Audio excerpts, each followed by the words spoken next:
Oiê, seja muito bem-vindo a esse espaço de troca, onde a comida e nossa relação com ela são pontos de partida para observarmos o mundo. Eu sou Cecília Lume, nutricionista, que ajuda pessoas a se nutrirem a partir de uma boa relação com a comida, e esse é o quarto episódio do podcast Pés e Panelas.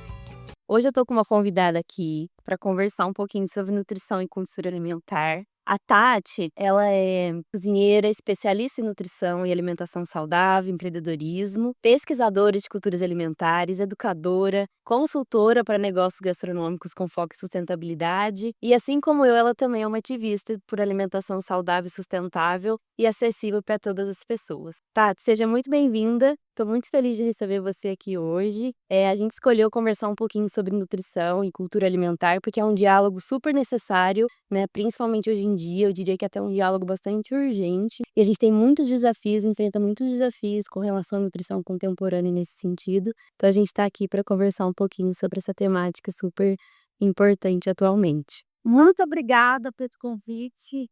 Estou muito animada com a nossa conversa. É muito importante, né, que esse diálogo que ele possa reverberar e falar mesmo sobre essa confluência, nutrição, cultura, sustentabilidade. Então vamos embora que eu estou animada. Com certeza.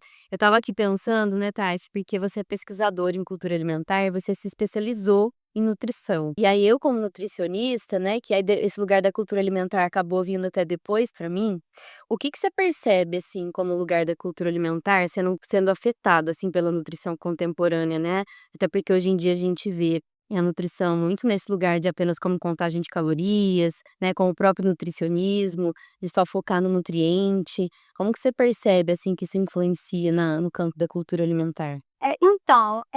Quando a gente fala em nutrição, né, vem à cabeça, assim, um prato saudável, né, vamos colocar assim, as pessoas procuram o consultório, aí é claro que você vai falar muito melhor do que eu, Sim, pensando em comer saudável. E hoje eu tenho muito claro que o comer saudável, ele precisa ser sustentável também. O que é saudável para mim também precisa ser saudável para as outras pessoas e precisa ser saudável para o mundo onde a gente vive. Então, assim, é muito importante a gente entender que a comida, ela não brota no prato, ela não nasce no supermercado, né? Para a gente pensar em uma comida saudável, a gente precisa pensar em um sistema alimentar saudável. A gente precisa pensar ali em quem planta, por que planta aquele alimento específico. Isso tem a ver com território, se as pessoas que estão ali plantando, se as pessoas têm acesso ao que elas plantam na hora que está pronto de comer, se depois elas conseguem comprar essa comida, sim. né? Como que essa comida chega no nosso prato? Qual que é o caminho que ela percorre? Ela vem de longe ou ela está aqui perto da gente? E aí chegou no prato, mas o que acontece depois disso? Sim. Né? Então eu acredito que esse diálogo entre o que é saudável, o que é sustentável, ele precisa extrapolar a parte dos nutrientes. Sim. E aí a gente precisa pensar muito na cultura alimentar, né, que tem essa questão do sistema, ela envolve toda a nossa cultura. O que a gente precisa colocar no prato, respeitando o hábito de cada pessoa, respeitando o território que ela está, né. Você está no sul, né, eu estou pertinho de Belo Horizonte. A gente está num estado, assim, que é um país de grande, né. Sim. Se você for me passar uma dieta, você precisa levar em consideração o que é que tem aqui pertinho de mim. Então, assim, eu acho que passa por isso. É o primeiro passo para a gente começar a pensar em uma nutrição saudável, é respeitar a nossa cultura. Sim, e é um desafio, né, eu penso assim como nutricionista, porque a gente fica muito, né, a nutrição em si, quando a gente aprende tudo isso, dentro da universidade ou na própria prática clínica, aprende a ver, né, o lugar do nutriente, né, e não se, explora tanto essa outra questão envolvida com cultura alimentar, que é super importante. Então, eu acho que não tem a ver com a gente anular o lugar da nutrição que fala sobre nutriente. tem a ver talvez com a gente, integrar todos esses conceitos e fazer um trabalho, muito também mais responsável, né, quando a gente vai pensar em sustentabilidade, quando a gente vai pensar em saúde, que a gente pensa o individual, mas a gente também está pensando o coletivo. E a sua própria fala, né, Tati, traz bastante sobre, o próprio conceito, assim, de cultura alimentar. Não sei se vocês ouviram o episódio anterior que eu fiz com a minha avó, então aquele episódio é também um exemplo de como a gente pode pensar a cultura alimentar, através, enfim, da oralidade. A gente conversou um pouquinho sobre a alimentação para minha avó ao longo da vida dela, e aquilo ali é um bom exemplo para a gente pensar a cultura, mas eu também gosto bastante da definição de cultura alimentar da Tainá Marijoara, que ela traz, né, o lugar da cultura alimentar como que inclui, né, o saber, o fazer, o cuidar, o encantar, todos os gestos envolvidos, né, toda essa parte até que a Tati trouxe, da alimentação, como desde o momento que a gente está cultivando ali o alimento, até o momento que esse alimento está ali na nossa mesa para ser servido. Então envolve todo esse processo de construção, a própria arquitetura para poder ter a alimentação ali na mesa, e que acaba também trazendo a identidade, né, representando a identidade das pessoas. E isso é super importante quando a gente vai pensar em qualquer tipo de orientação nutricional, a gente precisa preservar esse lugar, né, senão essa nutrição que só está voltada para o nutriente e que não pensa nisso, ela pode ser uma forma de apagamento de cultura. Exatamente, você falou da Tainá, né, o conceito dela eu gosto muito, porque ele realmente ele abraça tudo que a gente precisa saber sobre cultura alimentar. E a gente tem em mente que precisa levar em consideração de onde a gente veio, qual é a nossa história, onde a gente está e principalmente para onde a gente quer ir. Sim. É muito importante a gente saber disso, porque assim, eu escuto às vezes as pessoas falarem, que viajaram, foram para fora do país, e a cultura é muito rica. Nós temos o país mais biodiverso do mundo. Então assim, a nossa cultura, ela é riquíssima, mas é preciso que todos nós, que diariamente a gente conheça, a gente reconheça, porque a gente às vezes reconhece o do outro e não reconhece o nosso. Então a gente precisa reconhecer o nosso para a gente valorizar e para a gente se fortalecer. E eu vejo que pessoas como você, são cada vez mais importantes e necessários para a gente poder ter essa conversa, para a gente levar isso para essa voz ecoar, né. Hoje eu percebo que as pessoas estão cada vez mais procurando um nutricionista, então assim, é uma grande oportunidade para que esse assunto ele se expanda, né, para que a gente possa ter o nutricionista como um aliado mesmo. Sim, pra gente conseguir também fazer essa preservação, né. Eu acho que tudo que vem acontecendo já vem contribuindo para esse apagamento, né, Tati. O próprio modelo de vida que a gente tem já afasta, né, a gente acaba desses processos da cozinha, então que a nutrição possa ser uma aliada, né, e Exatamente. não mais uma para fazer esse apagamento. E eu acho também interessante a gente lembrar que quando a gente amplia o significado de saúde, então a gente usa a própria recomendação, né, a próprio significado da OMS, né, da Organização Mundial da Saúde, que a saúde seria o nosso bem-estar físico, mental e social, a cultura alimentar é uma aliada para a saúde e qualidade de vida.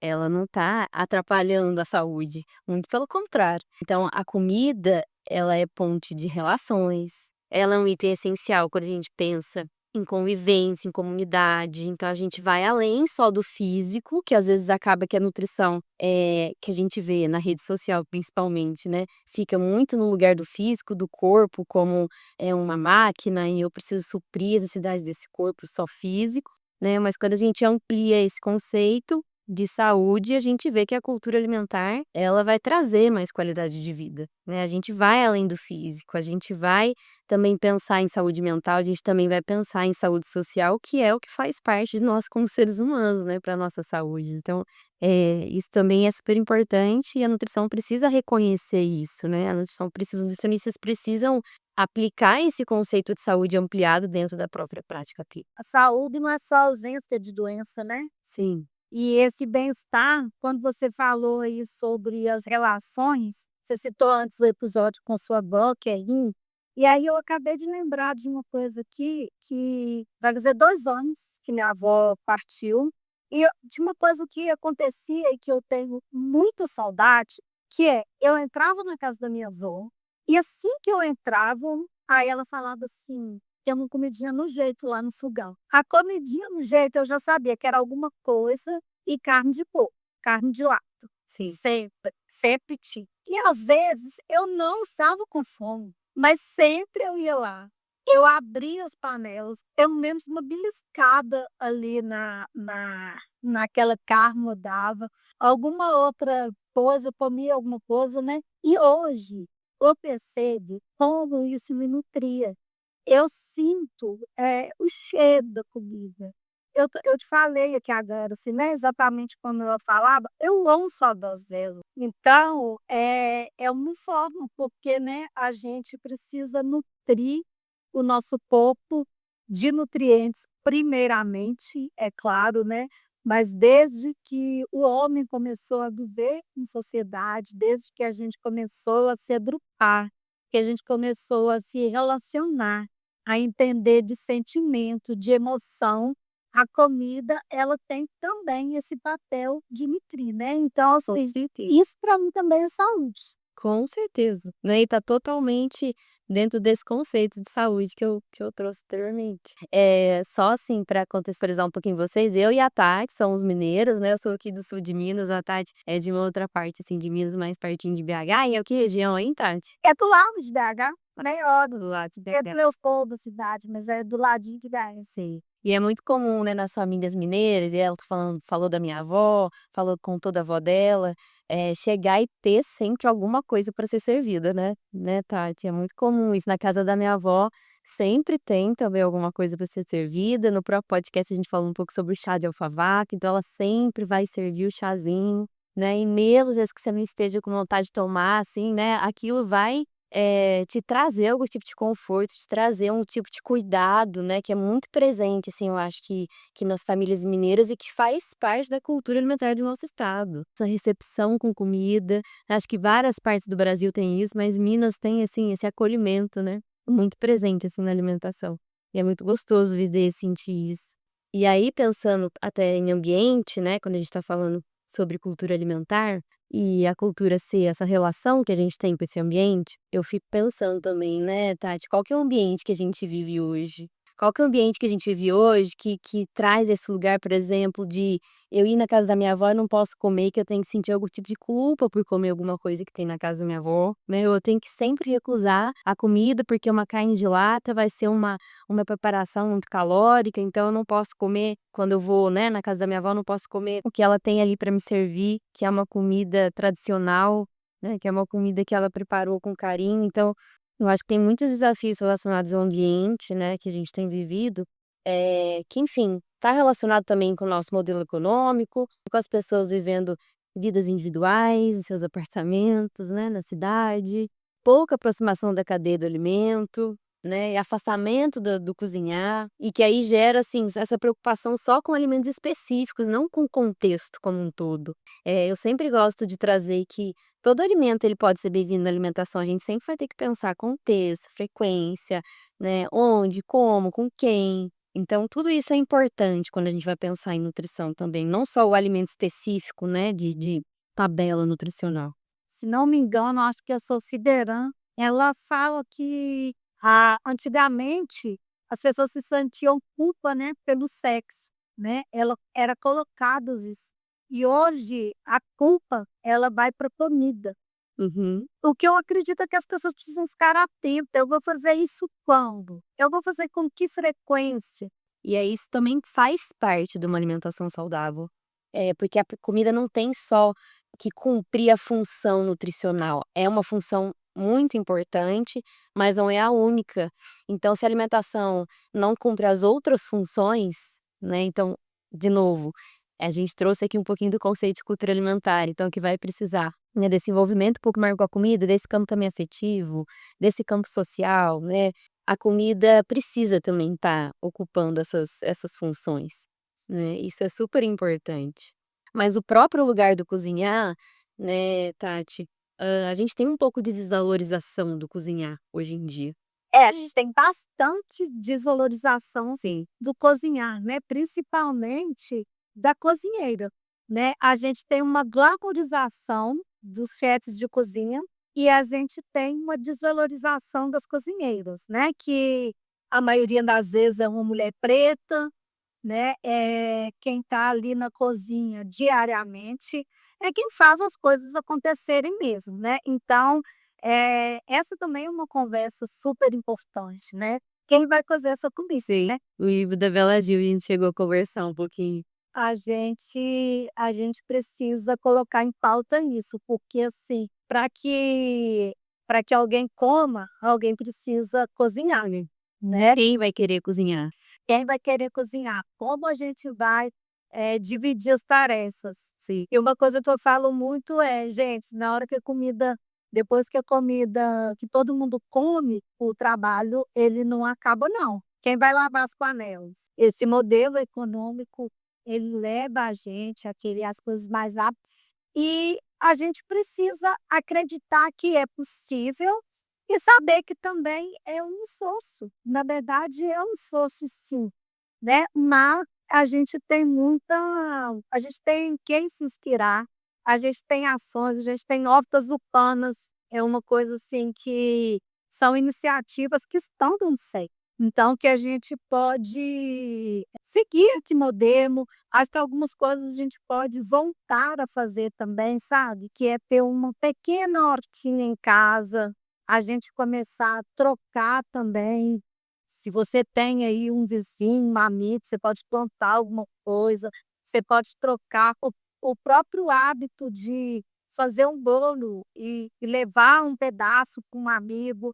Eu acho que isso tudo é muito importante nesse processo. E pensar também que você não precisa fazer igual a ninguém. Então a gente está conversando aqui, não quer dizer que a gente está falando que as pessoas não precisam comer comida, que as pessoas têm que plantar horta, que as pessoas têm que cozinhar. Não, não é nada disso, mas é uma proposta para que as pessoas se aproximem mais de tudo que envolve a comida, além do prato só, né, além da finalidade do só comer, porque é dessa forma que a gente vai preservando a nossa cultura, é dessa forma que a gente vai conhecendo o que a gente tem, é dessa forma que a gente vai entendendo a terra, e é assim que a gente valoriza, é assim que a gente fortalece, né. O cada um fazendo um pouco, cada um, oferecendo o que pode, a gente vai seguindo, e vai chegando em um lugar mais bonito, que na verdade não é um lugar diferente, é um lugar de onde a gente veio mesmo que muitas vezes a gente acaba se atascando. Sim, e até pensando nessa própria desvalorização, né, das cozinheiras, existe a desvalorização, em vários campos, né, quando a gente pensa na desvalorização financeira, principalmente, mas também a desvalorização no campo simbólico, né, seja do cozinhado, plantado, contato com os alimentos. Eu me lembrei de uma parte de um livro da Neide Rigo, que é o Comida Comum, que ela fala que, mesmo às vezes tendo pés de mamão, né, mamoeiros nas ruas, as pessoas ainda assim às vezes preferem comprar, porque talvez pegar a comida, do pé de uma coisa que está ali na rua, será que eu posso? Será que, né, isso não está associado a alguma coisa que pertence à população mais pobre, né, eu posso comprar comida, então para que que eu vou né, plantar ou pegar alguma coisa que está disponível ali de forma gratuita na rua? Sim, tem a ver, assim, com uma ascensão que aconteceu em algum momento, né, e que as pessoas, começaram a achar que o comprar, né, é melhor do que o plantar. Você colocou na mão, eu estava passando esses dias numa avenida, uma das principais avenidas de Belo Horizonte, e o pé de mamão, cheio de mamão, carregado. Eu falei: "Gente, que coisa mais linda". Falei: "Será quem pega? Será que as pessoas estão usando isso?". E aí eu vi também que ao lado tinha um pé de acerola, tinha um pé que não estava com fruto, mas provavelmente é uma fruta cítrica, sabe. Eu acho isso tão lindo, é uma coisa, assim, que me emociona e que as pessoas precisam se emocionar mesmo com isso. Tem uns meses aí para trás que eu vi aqui na minha cidade um pé de siriguela gigante, lotado, carregado de siriguela.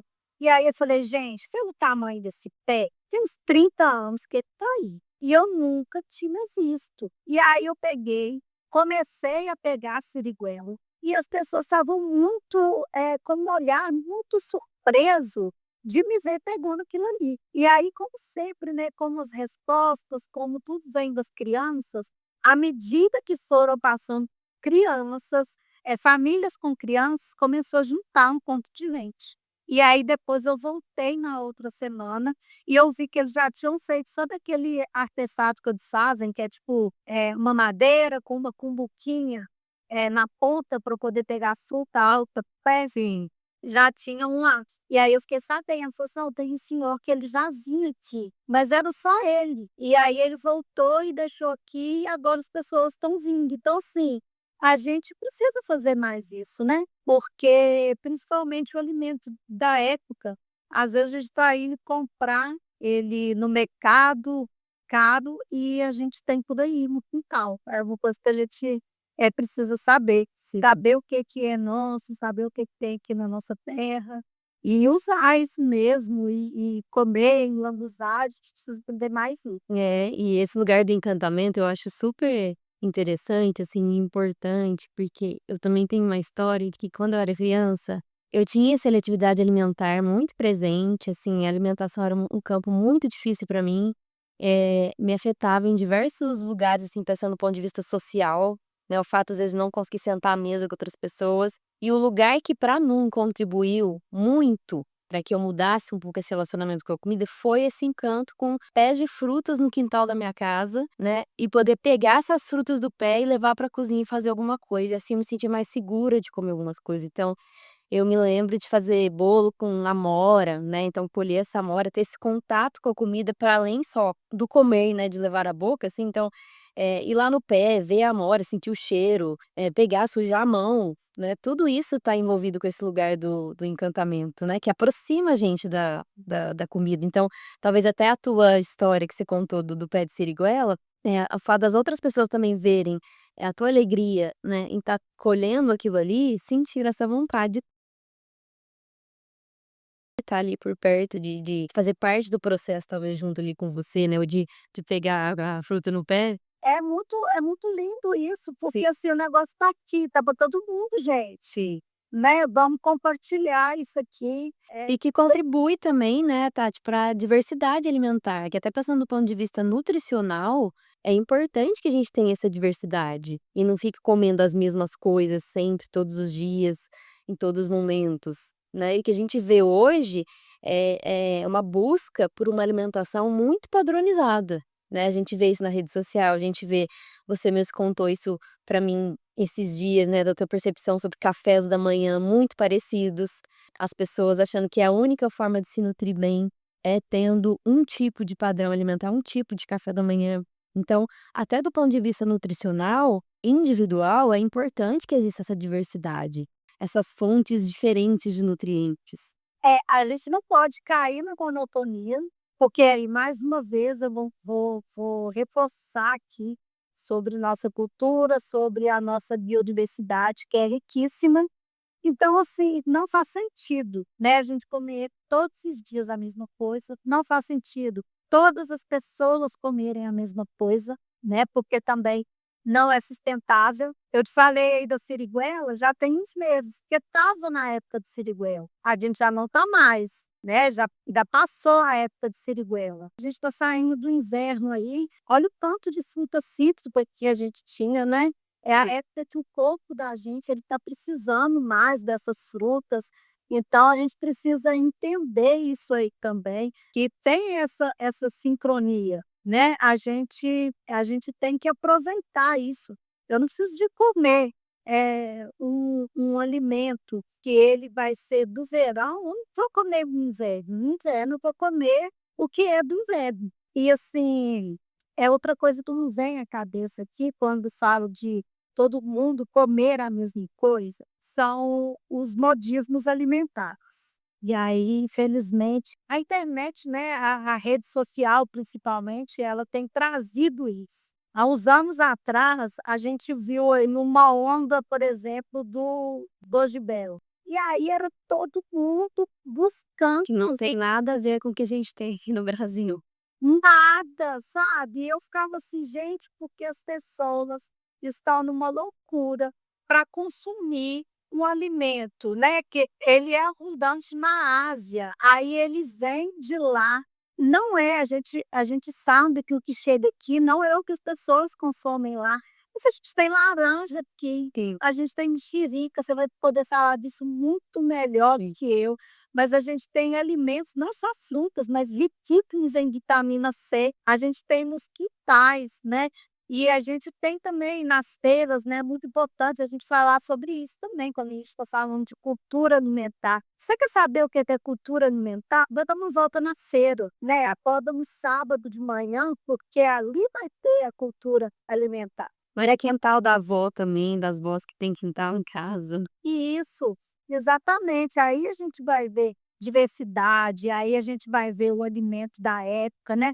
Então, essa loucura, assim, pelo que vamos todas as pessoas comer a mesma coisa agora, não dá, a gente já viu isso com a cadeia do açaí, né, os produtores foram afetados por isso, Sim. né, para quê? Para poder sustentar o mercado, vou usar uma palavra que eu até não gosto, que é a palavra sítio, mas assim, para sustentar esse mercado sítio, e aí eu volto à pergunta: saudável para quem? Sim. E até pensando do ponto de vista do açaí, né, Tati, quando você trouxe sobre a goji berry, o próprio açaí, que é um fruto riquíssimo em antioxidantes, né, ele perde só de ser transportado, vamos pensar no Pará, que é a maior região produtora de açaí, quando chega aqui no sudeste, ele já perdeu boa parte desses antioxidantes. Então o próprio processo ali de congelamento vai fazer com que tenha uma perda. É o açaí que vai ter esse potencial riquíssimo em antioxidantes e aquele açaí consumido ali, mais preparado na hora, né, o fruto foi colhido, foi batido. Então é um fruto extremamente perecível. O próprio processo de congelamento, a liofilização ainda consegue preservar um pouco, mas, o congelamento vai ter uma perda. Aí aqui quando chega ainda na forma de sorvete, sorbet, aí a gente já nem tá falando mais sobre um fruto com esse potencial, né, nutritivo, antioxidante, enfim. Então, se pensa, né, até dentro do próprio país tem essa perda, né, quem dirá quando a gente pensa em frutas que são transportadas de longas distâncias, né, o processo de desidratação pode preservar um pouco dessa quantidade, mas existe perda, e aí o alimento ganha essa ascensão, assim, né, do ponto de vista, enfim, nutricional, fit, e também leva a gente a se perguntar quais são os alimentos que são estudados. Porque, poxa, aqui no Brasil a gente tem uma diversidade alimentar riquíssima, pensando do ponto de vista nutricional, os frutos do norte, por exemplo, quando a gente pensa na Amazônia, né, mesmo, tem muitos frutos que são muito ricos, mas não são tão estudados quanto uma goji berry, por exemplo. E esses estudos muitas vezes eles vêm da própria indústria, né, que vai patrocinar esses estudos, e aí vai precisar de um retorno, né. Eu vou patrocinar, tá bom, e agora o retorno vai vir como? Nós precisamos colocar isso no mercado, né, então por isso que, assim, a gente precisa estar atento o tempo todo, né, sobre o que está chegando para a gente, sobre o que a gente está fazendo. Isso é nosso ou isso está sendo imposto? Quem tá falando que isso é bom? Né, você quer consumir um alimento bom mesmo, consome na fonte, né, você está falando isso aí sobre o açaí, a gente até entra aí na questão dos ultraprocessados, né, porque muito do que a gente encontra já tem praticamente nada dos frutos, já virou um ultraprocessado. Eles dão desrespeito à cultura alimentar também, que é pegar o alimento e moldar a um paladar, na maioria das vezes eurocentrado, branco, que não quer comer uma comida originária. Sim, né, o açaí, ele não é nada disso que a gente conhece aqui. Como assim? Vai comer açaí com peixe? Com farinha de mandioca? Sim, é a forma como sempre se comeu, né. É a forma como foi trazida pra cá que a gente deveria estar achando estranho, né. Exato, por isso a gente precisa primeiro conhecer para fortalecer, né. A maioria das pessoas, elas conhecem esse açaí gelado, que é tipo um sorvete. E aí, o paladar da pessoa mesmo, quando ela vai experimentar, né, a comida de verdade, aquele alimento ali, que é uma comida dos povos originários, é uma comida do norte, a pessoa vai achar ruim. E assim, isso é uma falta de respeito, né, mas a pessoa acaba não respeitando, não valorizando, porque ela não conhece. Faz pouco tempo que eu fiquei, assim, chocada, que foi uma pessoa falando sobre acarajé fit. Vamos fazer o acarajé fit, porque Teve o acarajé do amor também. o acarajé do amor, eu até fiz uma publicação, né, falando que, assim, acarajé é dor de fogo, não é morango do amor, porque é uma comida de santo, né, é uma comida, assim, que ela envolve muito além do ato de só comer. Quando você vai fazer uma acarajé fit para eliminar a fritura, que justamente é a parte fundamental, o acarajé é dendê.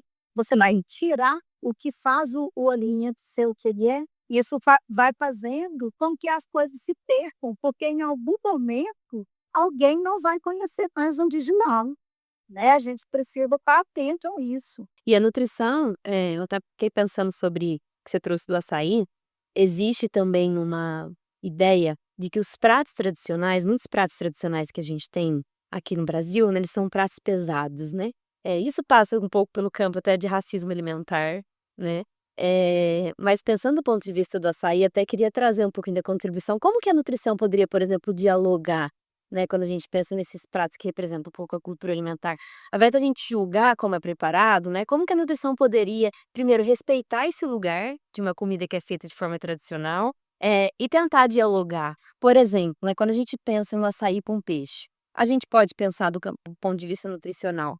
Como que é esse açaí, se é o açaí fresco ou não é, se o açaí tá chegando, como forma, enfim, de gelato, né, de sorvete, ou se é um açaí que está sendo preparado ali na hora, que é uma preparação super rica em antioxidante. Como que é a forma de preparo desse peixe, orientar com relação a consumo, de repente, de proporção ali no prato, né, ao invés de colocar necessariamente a comida como: "Esse prato é pesado, então não consuma", né, existe um risco de consumir esse prato. Não, a gente precisa aprender a dialogar. Então o peixe também, às vezes, que é trazido, né, no prato junto com o açaí, geralmente são peixes riquíssimos, né, em fontes de proteína, de cálcio, de outros nutrientes a depender do peixe. A farinha de mandioca, né, que é um alimento também riquíssimo do ponto de vista nutricional. Então a gente precisa orientar e não estragar, né, essa preparação, ou tentar adicionar uma versão fit na preparação. Pensando também que a maioria das pessoas que vão comer esses preparos, porque assim, tudo tem um contexto,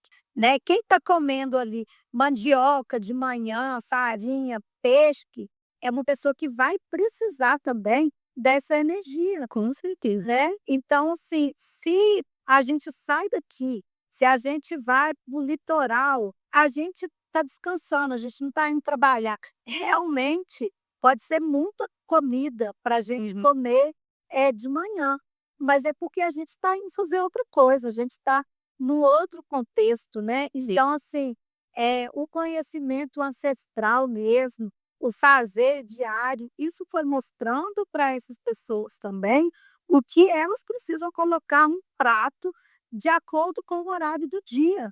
A pessoa vai comer isso de manhã, você sabe qual que é a próxima refeição dela também? Então, tudo depende do contexto, Sim. né. Se isola só aquilo, só aquele prato naquele momento específico, vai avaliar só o açaí com peixe ali, sem avaliar todo esse contexto envolvido, seja o contexto alimentar do restante do dia, seja o contexto envolvido com o que a pessoa vai fazer antes ou depois, né, o quanto de nutrição ela precisa para fazer a atividade dela, né. É, exatamente, você falou e do peixe, né.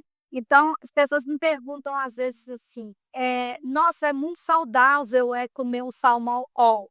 É complicado, É complicado, é. porque assim, no Brasil a gente tem salmão, sabe, nós temos uma costa brasileira, enorme, eu não sei nem te falar qual que é em quilômetros, não sei nem te falar o tamanho da nossa costa. Então assim, a gente tem uma diversidade gigante de peixe. Por que raios as pessoas querem comer um peixe que vem lá do Chile de um criador? Por quê? Sim. Né? Então, assim, o que que a gente tem? A nossa cultura alimentar aqui, quais são os peixes? Quem está no norte come o quê? né, tem pirarucu, quem Sim. está no Rio, aqui em Minas. Então a gente precisa, prestar atenção nessas coisas, ver o que que faz sentido, porque para mim não faz o menor sentido, né, eu comer um alimento que está vindo tão longe, sendo que eu tenho um aqui perto de mim. Então para mim o melhor é o que não vai estar nem congelado, é o que vai estar fresco e é o que eu tenho aqui Sim. perto de mim. E que muitas vezes tem até gosto de rio, né, Tati? Pois Existe esse preconceito. Pessoa acostumada, a comer outros tipos de peixe ou a comer salmão, etcétera, aí quando come um peixe de rio, acha estranho o sabor, uhum. né. Tem gente que fala: "Ah, tem meio gosto de bavo", Sim, né, é o que você está comendo, você está comendo um alimento aí de verdade, né, sim. que está ali no lugar natural dele, que não foi alimentado com ração. Sem contar de toda tem várias questões com relação ao próprio salmão, né, de contaminação com, né, metais e etcétera, não vamos entrar necessariamente nisso agora, mas as pessoas têm essa ideia de que o salmão é um alimento, assim, muito nutritivo, que é um alimento fit, né, mas quando a gente vai começar a olhar outras problemáticas envolvidas com a própria produção, né, criação ali, e as contaminações, a gente já duvida um pouco, será que é um alimento saudável?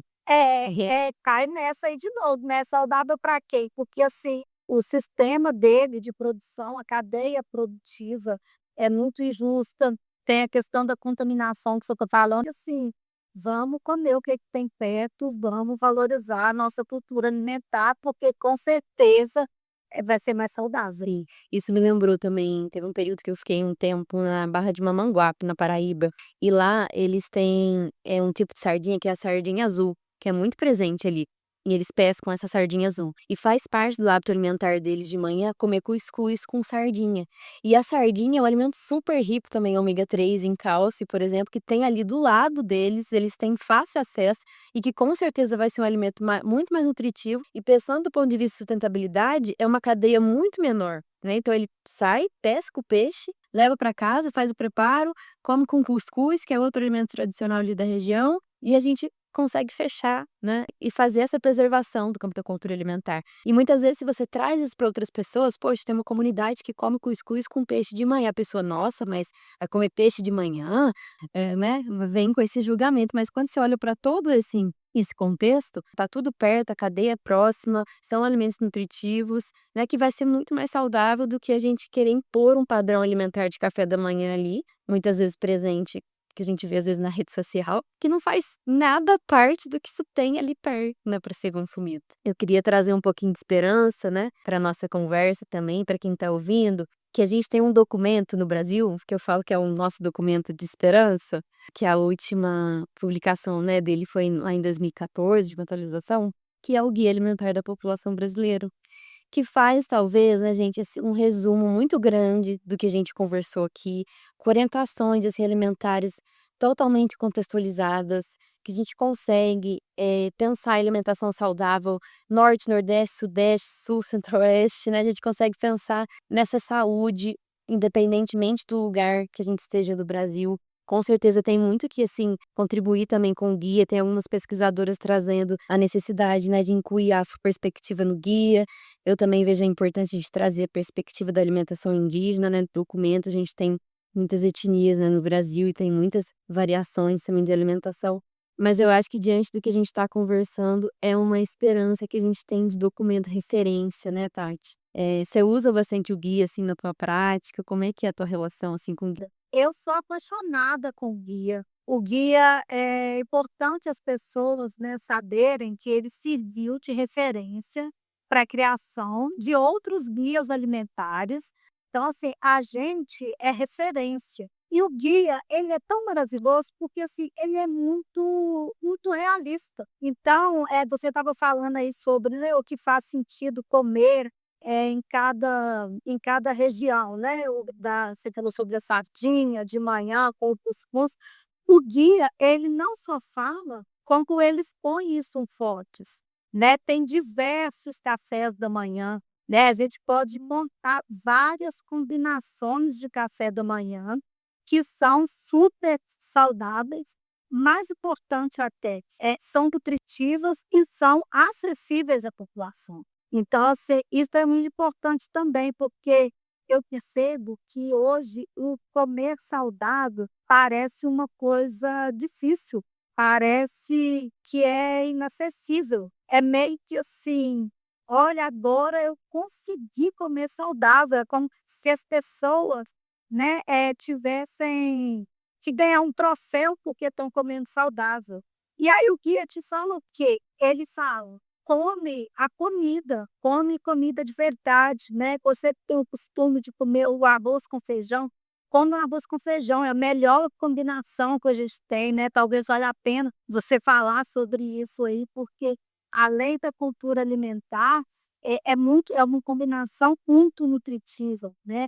E o guia ele fala isso, ele é tão real que ele nem menciona para não comer ultraprocessados, né, isso é uma idealização maravilhosa, mas a gente sabe que infelizmente muitas pessoas ainda comem, né, porque nós sabemos aí que o miojo custa menos de 50 centavos. E o que que eu falo? Evite. Então o guia ele fala para evitar, porque a realidade é que algumas pessoas, infelizmente, né, a gente tem aí desertos alimentares, a gente tem pessoas que não têm acesso mesmo, que moram em locais onde não tem fruta fácil, onde não tem verdura fácil, mas é muito fácil encontrar um pacotinho de chips.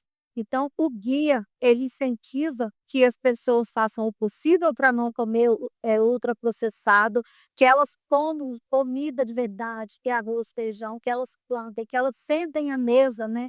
A gente falou disso lá no início, que elas sentem à mesa para poder compartilhar comida. Todas as recomendações do guia são valiosas e são fáceis de ser aplicadas, sabe. Eu gostaria muito que, assim, de ver mais nutricionistas falando sobre o guia. "Ah, o que que eu preciso para comer saudável?" Espera aí, o primeiro passo que você precisa é esse aqui. E entregasse o guia e mostrasse, sobre entregar, por exemplo, eu sinto uma falta de acessibilidade mesmo. Eu acho que o guia, a gente precisa chegar, por exemplo, no posto de saúde e ter o guia disponível para quantas pessoas estiverem esperando uma consulta, que elas peguem o guia. Ele é maravilhoso, né, as fotos Sim. dele são lindas, assim, em termos de design mesmo falando, ele é muito lindo, ele é atrativo, né. Além do conteúdo, ele é visualmente muito bonito. Para criança, mesmo se a criança não souber ler, que ele esteja ali disponível nas escolas. Então, assim, trabalhei, né, na alimentação escolar e não, a gente não tinha isso nas escolas. Então, eu acho que ele precisa estar mais escancarado, estar mais disponível, mais acessível, que a gente tenha não só o guia, mas recortes de guia enquanto Sim, cartazes mesmo, né, sim. para que a população saiba que a gente tem esse documento importantíssimo e ele, para mim, ele é o primeiro passo para uma alimentação saudável, para respeito e fortalecimento da nossa cultura alimentar. Sim. Eu falo que se você vai num nutricionista que não defende o guia alimentar da população brasileira, talvez seja importante você repensar a ida a esse nutricionista específico. É documento base, assim, que a gente tem e que ele também reforça esse lugar da saúde que a gente trouxe no início como um lugar de saúde física, mental e social.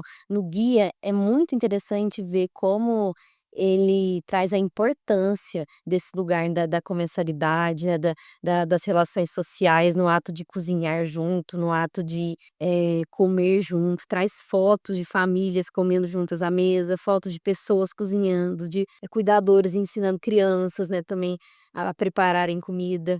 E ele é lindo, né, eu não sei se você tem ele físico, eu ganhei ele, né, no evento que eu fui e vira e mexe as pessoas me perguntam: "Ai, quando você como você conseguiu o guia físico?". Então eu acho que também é super importante isso desse incentivo, né, de ter mais guias alimentares impressos nos postos de saúde, enfim, equipamentos públicos de saúde, escolas. A gente tem pesquisadores, se eu não me engano, se já desenvolveram talvez, ou estão em processo de desenvolvimento de guia alimentar para crianças. A gente tem o guia, né, para crianças, mas, o guia adaptado para a leitura, né, interpretação de crianças, Tem sim, tem. né. Tem também um guia todo voltado para as crianças lerem, né, porque a gente tem um guia alimentar até 2 anos. Sim, que para adultos, né, lerem. É, mas a gente tem um adaptado para criança também, que é bem legal. E como ele é base, né, é possível a gente, enfim, criar documentos a partir dessa base. Você falou 2 coisas aí que são bem importantes e está muito conectado com a nossa conversa, que é a questão de cozinhar junto, né, de levar crianças para a cozinha, né, o guia fala sobre isso, né, a gente falou lá de quem vai, preparar essa comida. Além da parte de dividir tarefas, isso é o fortalecimento da cultura alimentar, porque o que a gente aprende é o que veio da geração passada. Então, assim, um biscoito de polvilho, por exemplo, ele é passado de bisavó para avó, né, para filho, para neto. Então, assim, quando você leva para a cozinha, você também contribui por um fortalecimento. E o comer junto, ele é muito importante, essa parte assim da família. Não quer dizer que você vai sentar na mesa e que você vai ter só momentos de confraternização, de sexo, mas é um momento onde a família vai saber o que aconteceu na escola do filho, Sim. né? E é importante conversar sobre coisas que não sejam só sobre comida também, sobre tração ali, né, isso é uma conversa importante, sim, mas é também importante conversar sobre outras coisas. E é o momento de estar na mesa que vai, proporcionar muitas vezes pra gente, né, esse tipo de diálogo. E leva a uma à saúde mesmo, né, ao mais saudável, à saúde mental, é a hora que um pai, uma família vai saber como que anda a vida social do filho. Sim. Então, assim, são momentos muito importantes. E a presença também, né, Tati, quando a gente pensa em cozinhar, hoje em dia a gente tem e eu vejo importância nisso também, a gente tem muito estímulo nas redes sociais de vídeos de receitas, né, YouTube e tal, mas quando a gente está próximo de alguém cozinhando e a gente aprende com os gestos do cozinhar, é um outro tipo de aprendizado. E o guia, né, traz isso como uma importância, né, e também traz isso no lugar de novo, preservar essa cultura que envolve os gestos, do fazer, do comer, né, de estar junto. Então eu vejo importância na divulgação de receitas, né, no modos de preparo, mas quando você está aprendendo ali com a sua família, com quem sempre preparou aquilo de alguma forma, é um outro jeito de aprender e de talvez se encantar e querer também reproduzir e passar isso para outras pessoas. Eu pensei que agora, você falando sobre isso, e aí sobre receita de internet, sobre, receita de família, vamos ver se faz sentido para você. Olha só, eu vi também recentemente uma receita de pão de queijo City na rede social. E aí a receita de pão de queijo City, ela não leva queijo e também não leva polvilho e é feita na airfryer. Então, se a gente parar para pensar, não precisa de pensar muito. Eu acho que, assim, a gente não precisa ser educador alimentar, a gente não precisa ser nutricionista. A gente parar um pouquinho para pensar, isso não é pão de queijo, isso é um outro preparo. Pode ser que seja um preparo super gostoso, pode ser que seja fácil, pode ser que seja nutritivo, mas não é pão de queijo. Quando você fala que isso é pão de queijo, você descasca, sabe, todo aquele saber, aquele fazer do escaldar o polvilho. Sim. O pão de queijo é isso. E ele é feito com quê? Ele é feito com queijo, né, inclusive, assim, o queijo Minas aqui é um patrimônio nosso, né, agora ele é reconhecido como patrimônio alimentar.